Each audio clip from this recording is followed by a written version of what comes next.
Hi everyone, welcome to Lizzie's Little Library and the Newbery Project. Today's book has quite a title.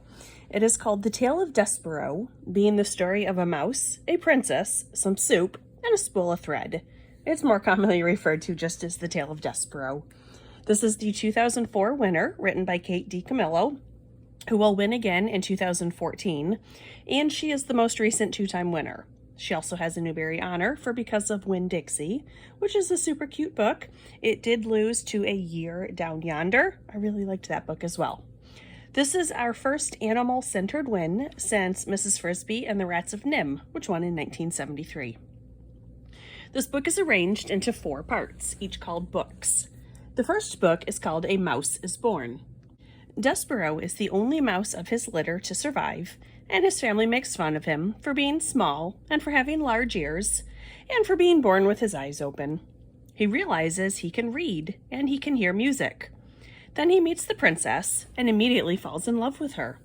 He listens to music with her and the king, and she lets him and she scratches his head, which she likes. His brother Furlough rats him out. You like what I did there? His brother Furlough rats him out for interacting with humans, and the Mouse Council, which includes his dad, votes to send him to the dungeon. Mom asks what that will mean, and the other mice say the rats will eat him. The first book ends with the jailer saving Despereaux because he can talk, and Gregory would like to hear a story. He says stories are light, which is precious in a world so dark. The first book was 15 chapters, and each averaged about 4 to 5 pages. Book 2 is about a rat named Roscuro, who was born in the dungeon, contrasting his darkness with the light into which Despereaux was born. One day, Roscuro wants to explore the light, so he goes upstairs and winds up hanging from the chandelier at dinner. He is startled and falls into the queen's soup, which causes her to die. The king outlaws rats, soup, bowls, and spoons. End of Book 2. Book 3 is about a little girl called Miguri. She was named for her father's favorite pig. Dad sold her into service for cigarettes, a hen, and a red tablecloth. Dad is a terrible person. He will become a prisoner that Roscuro meets in the dungeon.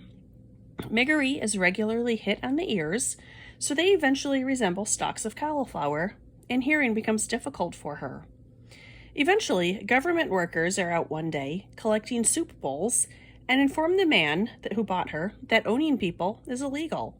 He is given the choice of surrendering her or going to the castle dungeon. She is now free and on her way to the castle, where her job is to deliver Gregory his lunch each day. She meets Roscuro, whose voice is pitched so she can hear him perfectly. He shares with her his revenge plot. End of Book 3. In Book 4, the 3 stories converge, and they all live happily ever after. The end.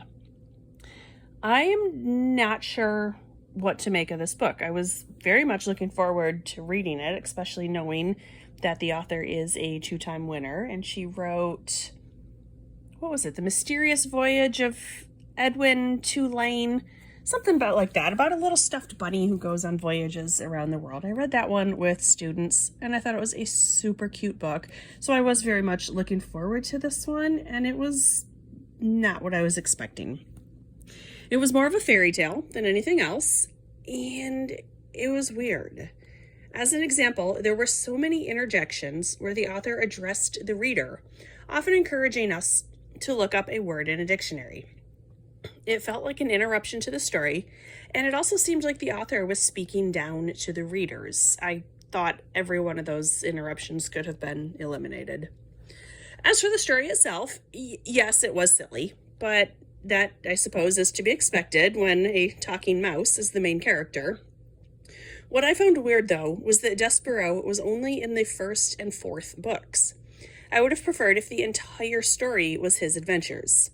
He seemed to have a little Don Quixote syndrome, and I would have preferred those stories and completely left out the rat and the girl.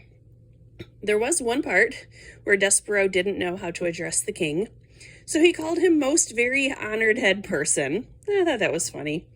Then on the next page, Despereaux mentions the rats, and the king says rats are illegal. Rats are against the law. There are no rats in my kingdom. They do not exist. I thought that was pretty funny too. Typical government response. So, like I'd said, the author has a previous Newbery honor for Because of Winn-Dixie, which I've read with my students, and I found it far superior to this. I also accidentally started Flora and Ulysses a couple years ago, which will be her 2014 win. At the time, I didn't realize it was a Newbery winner. I had gotten a used first edition, and it didn't have the stamp on it. But the handful of pages I read of that, I didn't like it.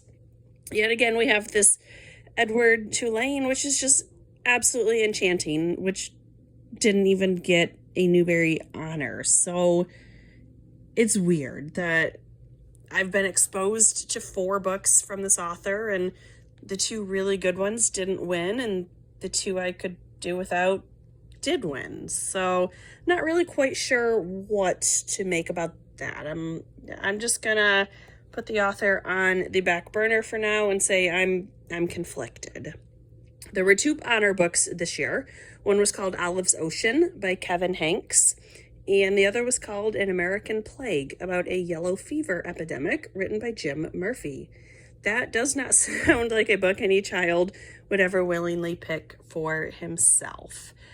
This one, it had its moments, but overall it didn't work for me. And I hate to say that, especially since she is a 2-time winner, but Despereaux just left me feeling desperate.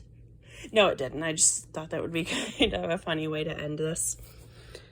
The next book is called Kira Kira by Cynthia Catahota, and I'll get that one posted for you next week. Thanks for watching. Bye.